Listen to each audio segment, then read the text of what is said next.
कहानी के शुरुआत में ली जैंगयोक नाम के एक लड़के को तेज बुखार और जॉन्डिस के कारण हॉस्पिटल में भर्ती कराया जाता है। तभी वहाँ एक डायून नाम की नर्स आती है और जैंग को उठाती है। जैंग अपने फर्स्ट जॉब को ज्वाइन करना चाहता था, लेकिन नर्स उसे कुछ दिनों तक वहाँ आराम करने का बोलकर वहाँ से चली जाती है। थोड़ी देर के बाद जैंगयोक के मॉम डैड वहाँ आते हैं, लेकिन वो लोग इन्फेक्टेड होने के डर से उसके पास नहीं जा रहे थे।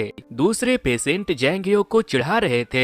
उनमें से एक अपने दोस्तों से कहता है, क्या तुम्हें नहीं लग रहा कि मेरा हाथ भी पीला हो रहा है? उसकी बातों को सुनने के बाद जैंगयोक के मॉम डैड उसे लव यू बोलकर वहाँ से भाग जाते हैं। अगली सुबह जब डायून जैंग के स्ट्रेचर के पास के पर्दे को हटाती है, तो बाकी के पेशेंट उसे पर्दे को वापस लगाने को कहते हैं। वो उससे कहते हैं, मोटे खरगोश को हेपेटिस्ट है, ये खतरनाक है, ये हमें भी इन्फेक्टेड कर देगा। जिस पर डायून कहती है कि हेपेटिस्ट कॉन्टेजियस नहीं होता, तुम गधों को इससे कोई भी खतरा नहीं है। इसके बाद डायून जैंगयोक का फीवर चेक करती है और उसके सलाइन को किस करके वहाँ से चली जाती है। रात को जैंग थोड़ा अच्छा फील करता है, तो वो अपने सलाइन के साथ हॉस्पिटल में टहलने निकल जाता है, जहाँ वो डायून को सिगरेट पीते हुए देख लेता है। वहाँ उसकी नजर डायून के फिंगर रिंग पर पड़ती है, तो वो थोड़ा सा सैड हो जाता है। जिस पर डायून उससे कहती है, ये मेरी ग्रेजुएशन रिंग है। जिसके बाद जैंग थोड़ा अच्छा फील करता है।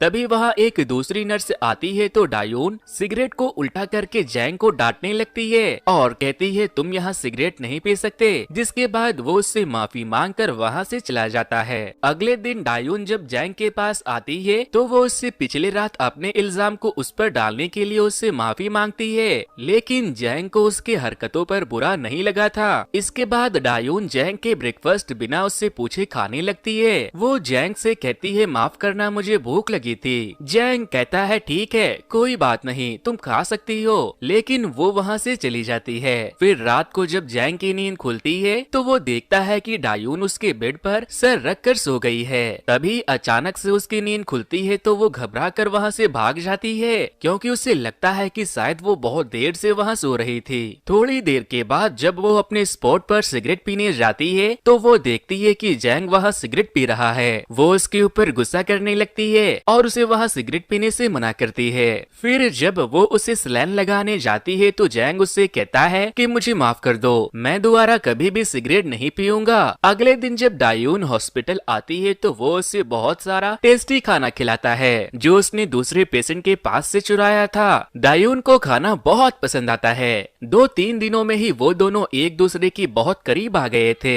अगले दिन जब डॉक्टर वहाँ आते हैं, तो वो जैंग से कहते हैं कि अब तुम घर जा सकते हो। जिस पर जैंग कहता है, मैं अब तक ठीक महसूस नहीं कर रहा हूँ, मुझे लगता है कि मुझे यहाँ कुछ और दिन रुकना चाहिए। डॉक्टर कहते हैं, तुम जा सकते हो, बाकी का आराम और इलाज तुम अपने घर पर भी कर सकते हो। अगले दिन जैंग जब वहाँ से जाने लगता है, तो डायून वहाँ नहीं थी, क्योंकि उसने किसी वजह से कुछ दिनों की छुट्टी ली थी। जैंग जाने से पहले नर्स की लिस्ट से डायून का नंबर ले लेता है, लेकिन तभी एक नर्स वहाँ आकर उससे पूछने लगती है कि तुम यहाँ क्या कर रहे हो। इसके बाद वो उन पेशेंट के पास जाता है जो उसे मोटा खरगोश कहते थे। वो उन लोगों से जबरदस्ती दोस्ती कर लेता है, ताकि वो दोस्ती के बहाने डायून से मिलने वापस से हॉस्पिटल आ सके।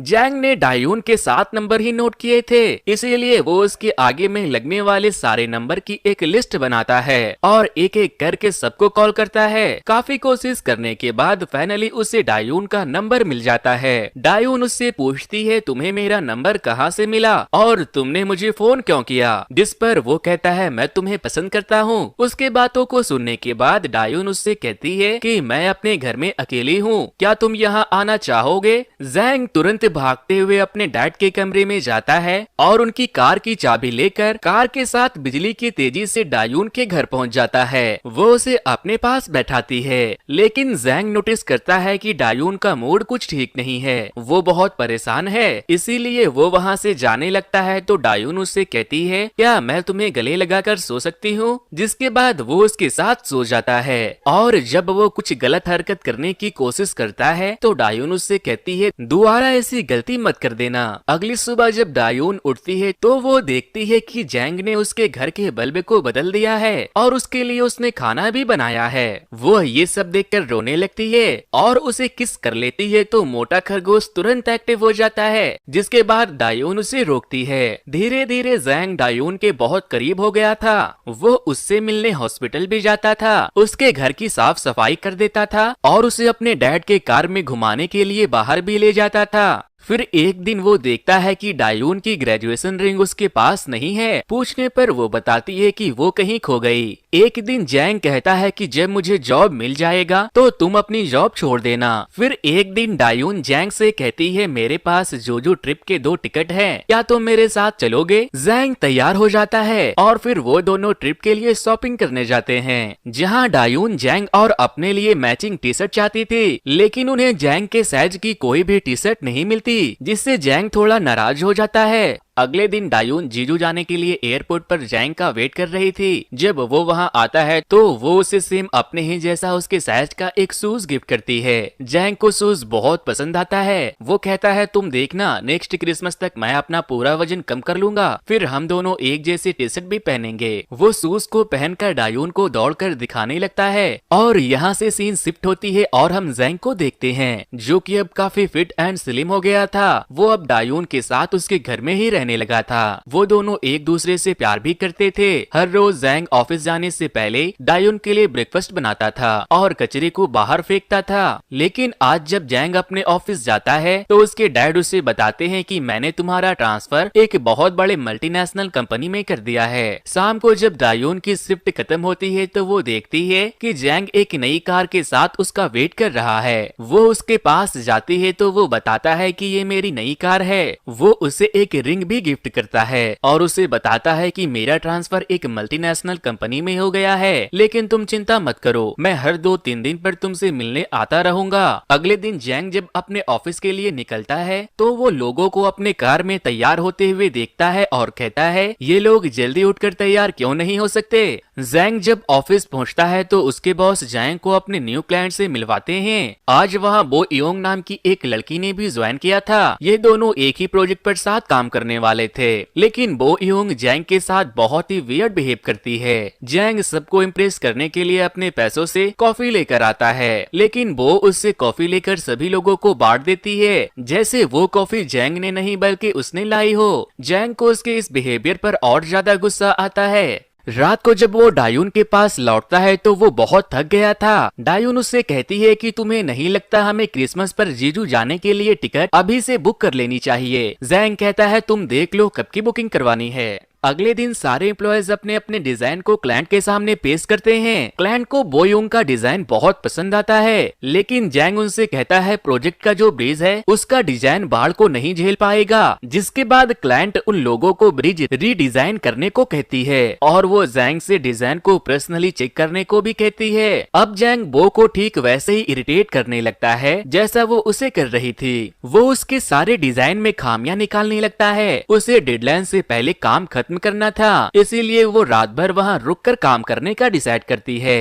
जैंग जब घर आता है तो वो डायून को किस करते ही उसके गोद में सो जाता है। अगले दिन जब वो ऑफिस के लिए निकलता है तो डायून उससे कहती है तुम्हें हर रोज इतना लंबा ड्राइव करके आने जाने की कोई जरूरत नहीं है, हम लोग वीकेंड्स पर मिल सकते हैं। जैंग जब ऑफिस पहुंचता है तो वो देखता है कि वो रात भर घर नहीं गई और उसकी हालत बहुत खराब है। वो बस खाती और काम करती थी। उसने खाने की चीजों को पूरे डेस्क पर फैला दिया था। जैंग को उसकी हरकतों को देखकर बहुत गुस्सा आ रहा था। वो उससे जाकर कहता है या तो खा लो या फिर काम कर लो। वो रोने लगती है और कहती है ये सब तुम्हारे वजह से हुआ। जिसके बाद जैंग उसके ब्रिज के डिजाइन को उल्टा कर देता है और उसे समझाता है कि इस तरह से तुम्हारा डिजाइन काम करेगा। अगले दिन बो योंग का डिजाइन एक्सेप्ट हो जाता है और सारे लोग जैंग और बो योंग दोनों को खूब अप्रिशिएट करते हैं। बो योंग अब जैंग से नफरत नहीं करती थी क्योंकि जैंग ने उसकी हेल्प की थी। वो उसे अपने साथ डिनर के लिए लेकर जाती है। वो दोनों बैठकर खा रहे थे तभी जैंग को डायोन का फोन आता है। वो उससे पूछती है कि तुम वापस कब आ रहे हो, मुझे तुमसे कुछ बहुत जरूरी बात करनी है। जैंग कहता है आज मैं घर नहीं आ पाऊंगा क्योंकि मेरा काम अभी तक खत्म नहीं हुआ है। वो कहता है मैं अपने बॉस के साथ हूँ, वो मुझे फोन पर बात करने नहीं दे रहे, मैं तुमसे बाद में बात करता हूँ। वो डायोन को इग्नोर कर देता है। फिर एक दिन जैंग जैसे ही घर आता है डायोन उससे कचरा फेंकने को कहती है। वो कहता है कि मैं बहुत थक गया हूँ, तुम भी तो इसे फेंक सकती थी। जिस पर वो कहता है मैं भी 8 घंटे काम करती हूँ, कुछ दिनों से मैं अच्छा फील नहीं कर रही, मेरे पीरियड्स नहीं आ रहे, लेकिन तुम्हारे पास तो मेरे लिए टाइम ही नहीं है।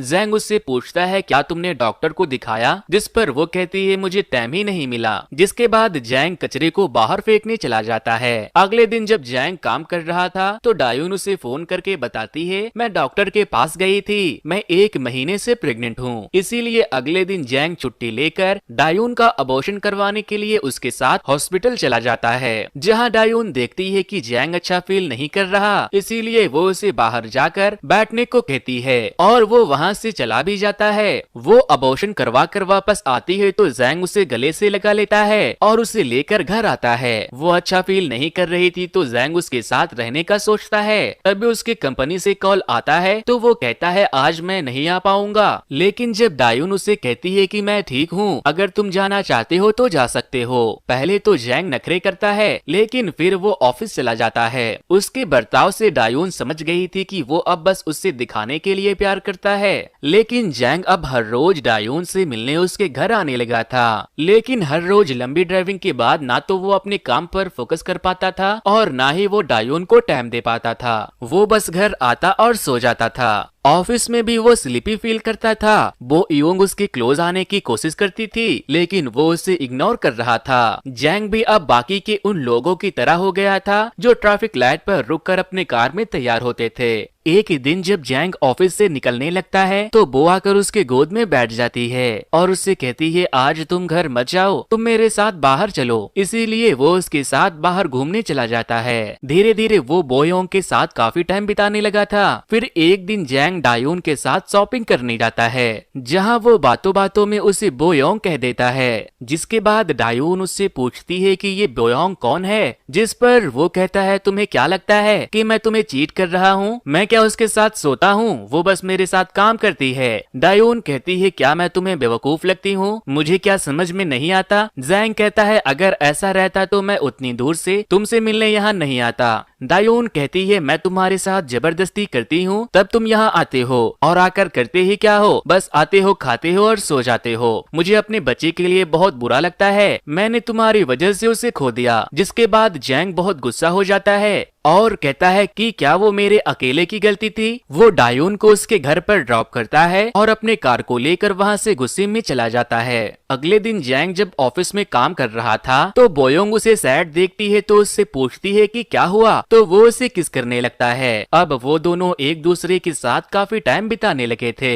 जैंग ने अब डायून से मिलना भी बंद कर दिया था और अब वो बोयोंग के साथ रहने लगा था। एक दिन डायून जैंग को मैसेज करके पूछती है कि क्या मैं जीजू के टिकट को कैंसिल कर दूं, तो वो कहता है कि तुम किसी और के साथ चली जाओ। रात को कंपनी के बॉस काम कंप्लीट होने के खुशी में सबको पार्टी देते हैं, जहां वो जीजू से रिलेटेड एक गाना गाने लगते हैं। बोयोंग कहती है कि प्रोजेक्ट के पूरा होने के बाद मैं अपने बाकी के स्टडी के लिए अब्रॉड जाने वाली हूँ। वो वॉशरूम चली जाती है तो जैंग अपने मोबाइल को चेक करता है। वो डायून के स्टेटस को देखता है तो उसे पता चलता है कि वो क्रिसमस पर जीजू जा रही है। जैंग को लगता है कि वो एयरपोर्ट पर जीजू जाने के लिए उसका इंतजार कर रही होगी, इसीलिए वो अपने ऑफिस में जाता है और डायून की रिंग को ले लेता है जिसे उसने वापस ले लिया था, और वो रिंग लेकर भागता हुआ कैब लेकर एयरपोर्ट पहुंचता है। एयरपोर्ट पर वो डायून को देखने के बाद उसकी तरफ भागने लगता है, लेकिन दौड़ते दौड़ते वो किसी से टकरा जाता है। वो जिससे टकराया था वो भी जैंग ही था। डायून वहाँ आकर जैंग को छोड़कर जैंग को उठाती है और फिर वो देखती है कि जैंग भी वहाँ है। दरअसल यहाँ 2 जैंग थे।